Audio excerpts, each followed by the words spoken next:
Now, if you live in Nigeria, it's not news to you that on May 15th, 2026, our government let us down again for the billionth time.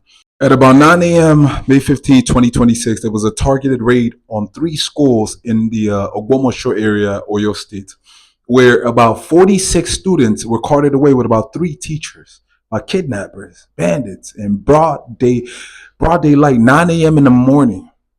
Really? Sorry, misinformation. Seven teachers were carried, not three teachers. Now, my major concern is three schools were targeted. Three schools were basically infiltrated. I need you to understand something. These schools are 20 minutes apart. So, in a matter of 60 minutes, a 1 hour period, there was no help, no rescue, no form of rapid response. But if it's Yahoo Boys, that's another topic. Hold on. So, boom, boom, boom. They carry these students and these teachers. They enter bush. These people basically enter the bush on foot. They didn't even drive them. They marched them into their own demise on foot. Hold on. Mind you, the age of these pupils are 2 to 3. The youngest is 2 years old upwards. Do you get me? 2 years old upwards. And I know you've seen the images about what they're doing to these children. So I'm just putting facts so we have the information right. Hold on. In the forest, these people go ahead to behead one of the teachers, a math teacher, one Michael Oyedoku or something like that, a father of two kids. They beheaded this man so the government would find incentive to maybe act faster and, fulfill their terms and stuff like that. Hold on. Now, a video was recently released of the head teacher begging. You could see the fear. I can't post that video on here. Well, you could see the fear in her eyes. And why would you not be afraid in that type of a situation? Seeing they just beheaded somebody. I can imagine what these children are really going through. If they beheaded the man in front of the children, it's another topic. Many thoughts that go, around this situation, but let's focus on a point. You could see the woman begging for help from the government. Help. Now, my fellow Nigerians, I'm not here to talk about the government though, because we should already have a very, very solid understanding of how corrupt this country we're in is.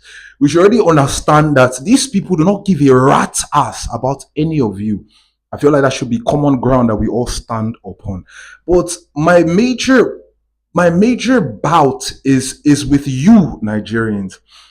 When this man came, before I go on, just this man was to see another year, another Ikabi.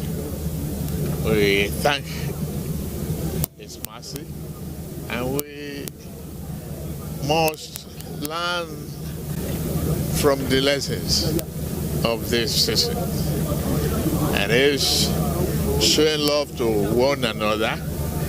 No discrimination, no ethnicity, no hatred, and we should share love and be generosity to one another in a way that will reflect the value of our country and the humanity in us. It is essential that will be very tolerant, be obedient to the wish of Allah, and obedient to the rule of law, which must guide our society. That is it. Thank you. Thank you very much. Issue of insecurity, that is the law. That's obedience of law. Nowhere in the only teaching you should engage in banditry. Nowhere that you should kill another human being. The sacrifice we are talking about, even in the beginning of life, where we take this from, a child was replaced with animal. And that is what the value of life is all about. When this man came to do election and was doing Bala Blue and talking all this stuff. You know what's funny about it? We was all laughing. We was joking. It was funny to us. It was grounds for comedy. The blogs were posting it. Everybody was memeing the thing. We were out here making memes out of our future.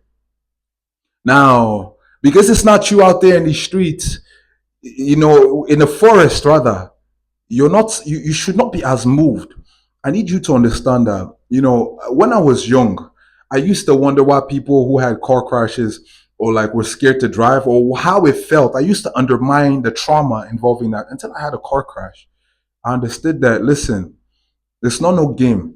So for the people at home just empathizing and not knowing the actual feeling of what these people are going through, maybe if it happened to you, the way you would come out on the streets. If they could have a computer that would, impute the feeling and the experience of what these people are going through into every Nigerian's head, I believe every Nigerian will come out on the streets and say, like, enough is enough.